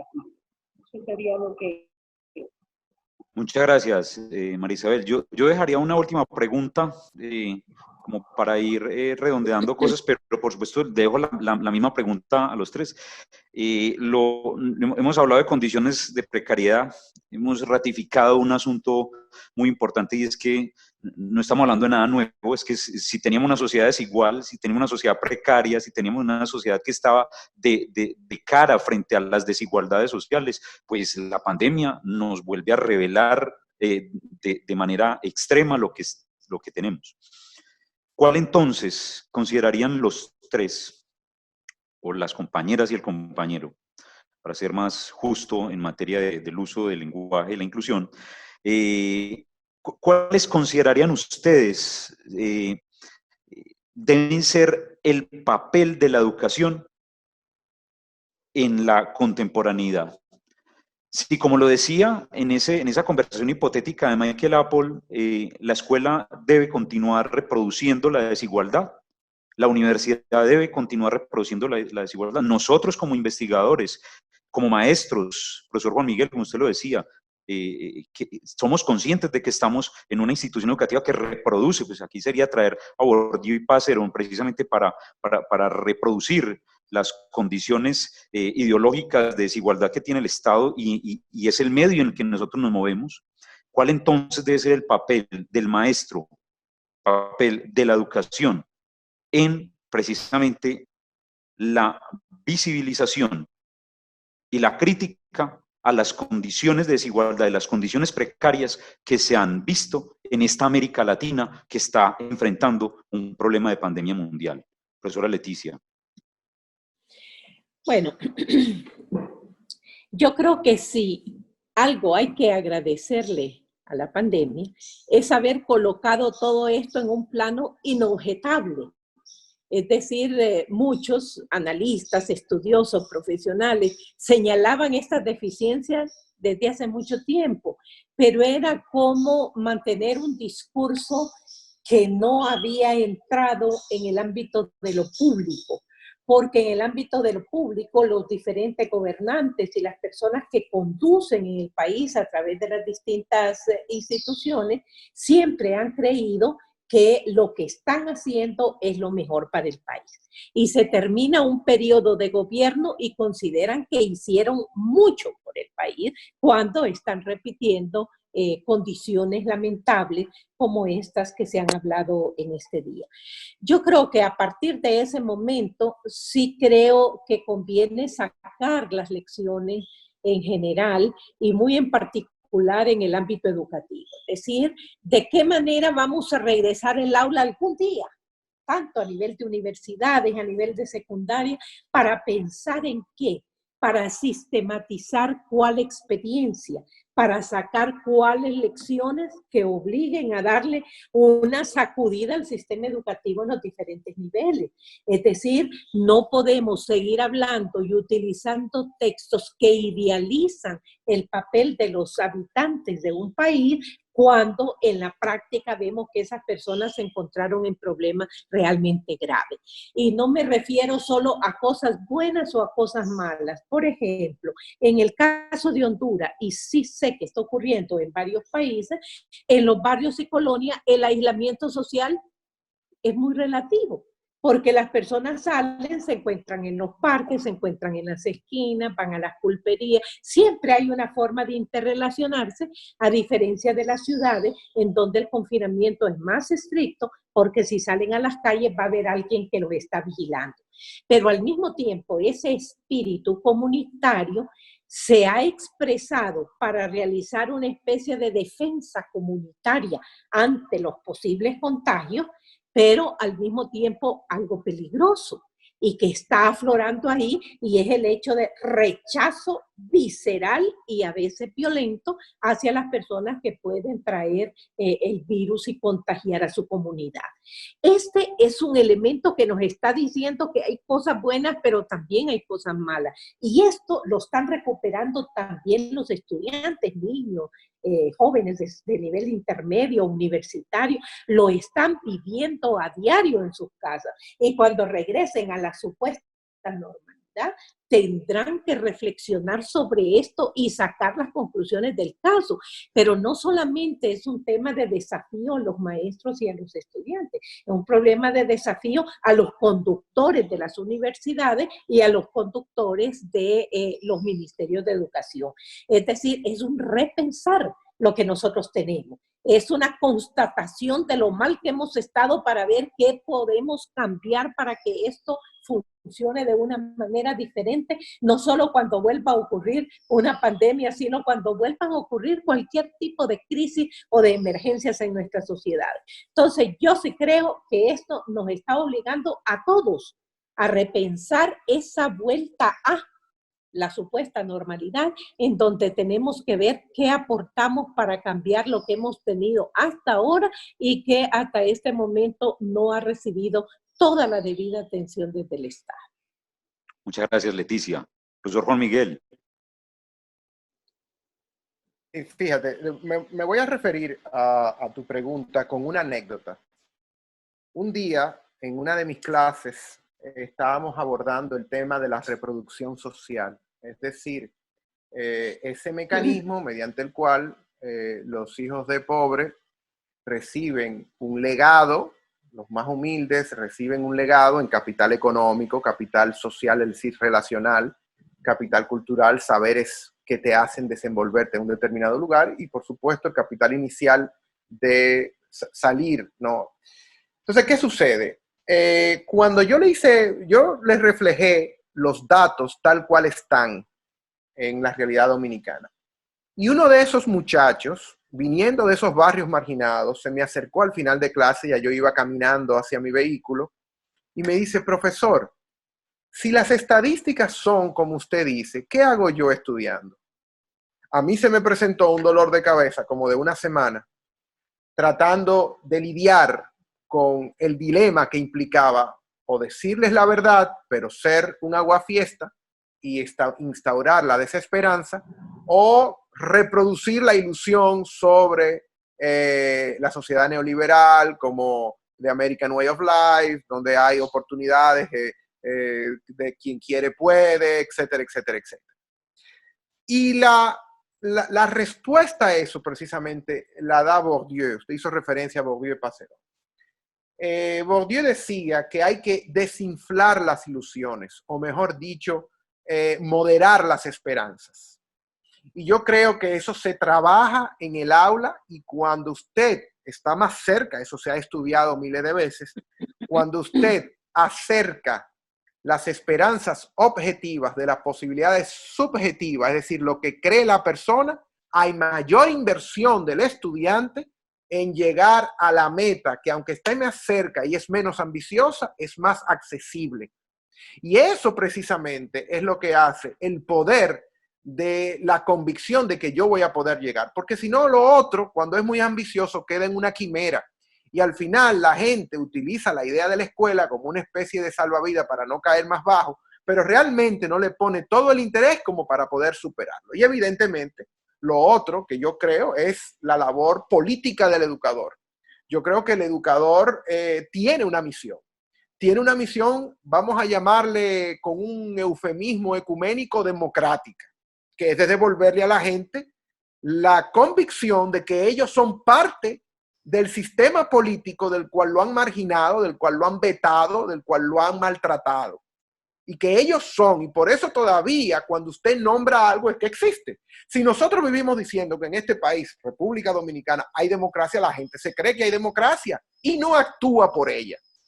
Pero cuando usted le dice, mira, cuando a ti la policía te maltrata, cuando tú no consigues un empleo digno, si lo consigues es bajo salarios de miseria, a ti te están negando la democracia de la cual tú supuestamente eres partícipe. Cuando tú no tienes formas de cómo asociarte como trabajador en tu fuente, en tu lugar de trabajo, a ti se te está negando el derecho a un derecho fundamental de esta supuesta democracia que está en caricaturas, en las letras, y en la práctica es una negación. Entonces ahí interviene el educador como una especie de intelectual orgánico, como una persona que, sabiendo cómo va la realidad, la transmite. Esa idea del intelectual, de aquella idea decimonónica de Dreyfus, ¿no? De cuando Solá arrastra parte de su capital de prestigio social y denuncia una situación en la que se iba a cometer una injusticia. Entonces, las injusticias de hoy son para que aquellos que seamos los privilegiados de esta tierra, aunque no seamos de las clases dominantes, mantener la lealtad con esas clases humildes, echar su suerte con los pueblos, con los pobres de la tierra, como decía Martí.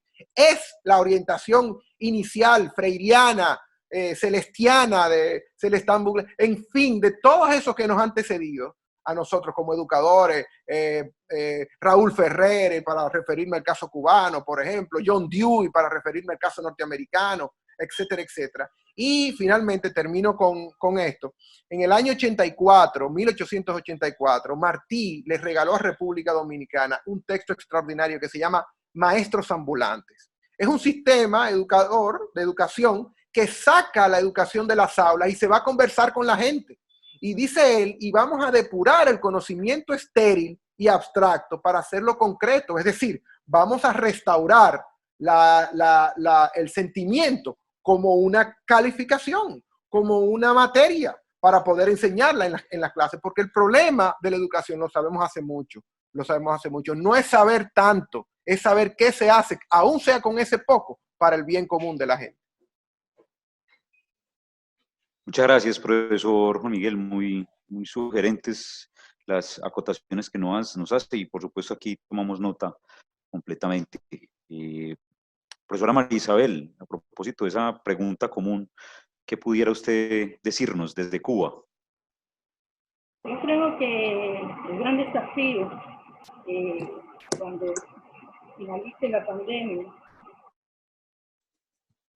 es esta situación, cómo vamos a leer sus impactos, cómo lo van a leer los gobiernos, cómo lo van a leer las sociedades y cómo lo van a leer las universidades. Y de esa lectura podremos sacar justamente las perspectivas de ese futuro inmediato. Yo creo que no vamos a normalidad, porque esto nos ha colocado en una situación en que cuestiona mucho esa normalidad que existía hasta este momento. Decía también Leticia, va a plantear el desafío de reconsiderar el papel de lo público, reconsiderar el rol de las solidaridades, de otros actores sociales y lo que va a significar en esa vida. Yo creo concretamente que para el caso cubano, esta experiencia es muy también potente, valorizar algunos de esos, digamos, presupuestos de la educación y de la sociedad cubana. Este papel de lo colectivo, este papel de la solidaridad, este papel de lo público, significado del aporte a nosotros y de trabajar por el bien común, más allá de del bienestar en resultados personales o familiares. Yo creo que la pandemia ha sido de un impacto negativo muy fuerte, pero creo que si somos capaces de leer que nos dejan en la perspectiva de cambiar eso que parecía normal y que se ha puesto en evidencia de que no lo es, pues será una etapa, un resultado positivo. Esa es mi perspectiva. Muchas gracias, profesora María Isabel. Lectura de la realidad, repensarnos para cambiar, racionalizar la esperanza y recordar la labor política del educador. Creo que ustedes pues, nos animan a propósito de los discursos de desesperanza que son tan comunes por estos días, a seguir firmes desde las ciencias humanas, desde las ciencias sociales y desde la educación, a ponerle el pecho a la realidad. No con falsas dicotomías de lo bueno, lo malo, sino precisamente con una mirada clara. Yo soy profesor de educación básica y media, maestro fundamentalmente de básica y media, aunque ahora trabajo en universidad. Soy profesor de filosofía, de educación básica y media, y hay un filósofo que siempre para mí ha sido muy importante, que es Heráclito. Y Heráclito precisamente nos alude a estar muy alertas al devenir, al cambio. Y con lo que ustedes nos dicen, precisamente volvemos a esa postura heraclítea de entendernos en una realidad, pero saber que se abocan procesos de modificación de esas realidades. No desde la desesperanza, entender que pese a las desigualdades que tenemos en América Latina, en efecto, ya todo está sesgado y está cerrado. No. Nos afirmamos en la educación, nos afirmamos desde las ciencias sociales, desde las ciencias humanas, para entendernos como educadores con una postura política, con unas posibilidades de seguir construyendo humanidad, de seguir construyendo sociedad. No puedo menos que ratificarle lo emocionado que quedo de la gratitud con el equipo organizador y bueno, con la ilusión y la esperanza a propósito de encontrarnos más cercano en uno de los eventos de Claxo o de otros eventos que se organicen desde distintas latitudes de esta América Latina que amamos. Y le doy la palabra a la profesora Alexandra, quien seguramente tendrá cosas muy bellas que decirnos y cómo cerrar. Muchas gracias, colegas.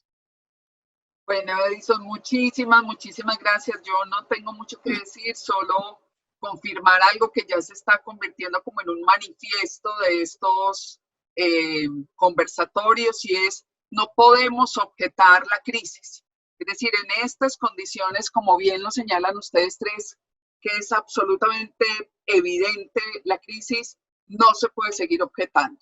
Esto nos da la potencia para seguir haciendo cosas. La primera, fortalecer la lucha por los derechos hoy más que nunca y una exigencia frente al Estado de garantizar esos derechos. El papel político de la educación y el papel político inesquivable que tenemos los maestros y las maestras.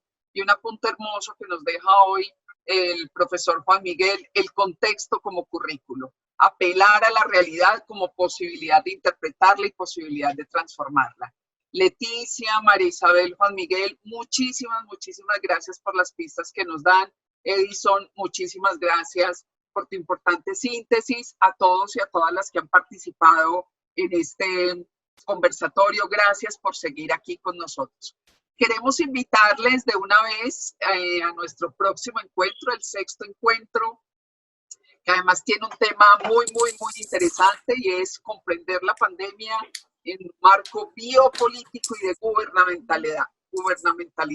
Ahí pues sabemos que tenemos muchísimos adeptos de ese tema y que es súper importante poder entender en clave biopolítica, necropolítica y de nuevas formas de gubernamentalidad lo que nos está aconteciendo y cómo transformarlo también a partir de prácticas de bioresistencia y de biopoder. Muy bien. Nos van a acompañar en el próximo encuentro Antonio Novoa de la Universidad de Lisboa, el profesor Marcelo Caruso de la Universidad Humboldt y el profesor Carlos Ernesto Noguera de la Universidad Pedagógica. Así que les invitamos a que nos acompañen el próximo martes a las 10 de la mañana. Estaremos aquí con ustedes. A todos y a todas, muchas gracias. Edgar, te dejo la palabra para cerrar. No, Alexandra, muchísimas gracias. De pronto, dar una noticia al respecto del próximo conversatorio que también en este proceso hemos vivido mucha solidaridad. Yo creo que ha sido un proceso muy bonito porque así como hemos conversado con los colegas de la necesidad de unirnos y de ser solidarios en estos momentos, esa ha sido la respuesta que ha tenido este ciclo de conversatorios. Entonces, hasta nos ponen en apuros. Justo estaba en medio del conversatorio, la doctora Paula Irene Villa de la Universidad de Múnich me confirmó su participación para el próximo martes. Igualmente, el doctor Jorge Ramos, que yo creo que sin lugar a dudas es una de las personas que más sabe de Foucault en el contexto iberoamericano de la Universidad de Lisboa, también nos confirmó. Entonces vamos a tener también el próximo martes un conversatorio muy nutrido. Agradecer enormemente a todos nuestros panelistas del día de hoy, profesora Leticia, profesora María Isabel, qué generosidad, profesor Juan Miguel, hemos estado atentos, nos han tenido acá tomando mucha nota de todo, de cada una de las participaciones. Tenemos un sueño, no quiero que se nos asusten, pero tenemos un sueño de poder llegar con estas reflexiones a partir de un texto. Y lo digo porque uno de las constantes ha sido el tema de la conectividad. Entonces muchos maestros y maestras nos escriben qué interesante los conversatorios, ojalá que tuviésemos un texto para llevar a las regiones apartadas, y puedo ver la grabación, pero en la vereda la gente no la puede ver. Entonces, Alexandra, contémosles un poco a nuestros invitados de nuestros sueños, si te parece, sin abusar mucho de sus tiempos. Alexandra, el micrófono. Sí. Bueno, no, les queremos compartir que tenemos un proyecto editorial con este encuentro. La idea es poder compilar todas estas ideas tan importantes que ustedes nos han donado para comprender lo que nos pasa, pero también para pensar alternativas de salida. Entonces, queremos invitarles a que se sumen a este proyecto editorial.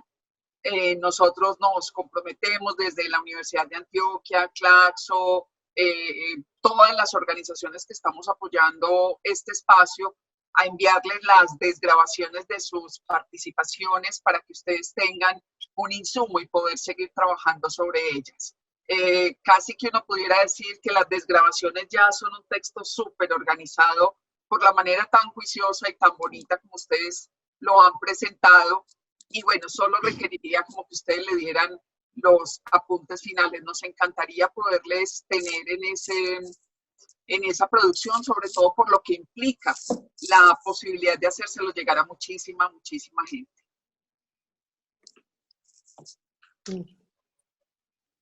Bueno, muchísimas gracias. Alexandra, nuevamente, maestro Edison, muchísimas gracias. Con todo Excelentes aportes. Yo creo que cumplimos con el objetivo de que estos espacios sean espacios precisamente de conversación entre amigos, entre amigas, y creo que ese ha sido un sello muy bello que nos va quedando este ciclo. Alexandra, que se nos termina la próxima semana, ya empiezo a sentir nostalgia. Pero ha sido un ejercicio maratónico. Agradecerte nuevamente, Alexandra, Edison. Sé que en medio de sus agendas es muy complicado, porque para las personas que nos siguen, estas casi 2 horas, martes y jueves, tienen todo un andamiaje que ustedes no se imaginan de poder concretar con los colegas. A Nicolás, que siempre lo tenemos allí muy atento a poder que cada una de estas fichas pueda ir encajando en este ejercicio, que es un ejercicio solidario. Me parece muy interesante la respuesta de todos los colegas que le apuestan, y ya casi vamos dando un recorrido a América. Yo creo que ya lo dimos. Empezamos en Norteamérica, Centro y Suramérica. Yo creo que no se nos ha escapado. Yo creo que nos han escapado los amigos de Guyana, pero además de ellos, yo creo que no, Alexa. Ok, bueno, entonces, merecido descanso. Muchísimas gracias. Para todas, Leticia, Marisabel y Juan Miguel, muchísimas gracias. Esperamos verlos muy pronto. Gracias y un abrazo desde Colombia. Que estén muy bien. Hasta luego.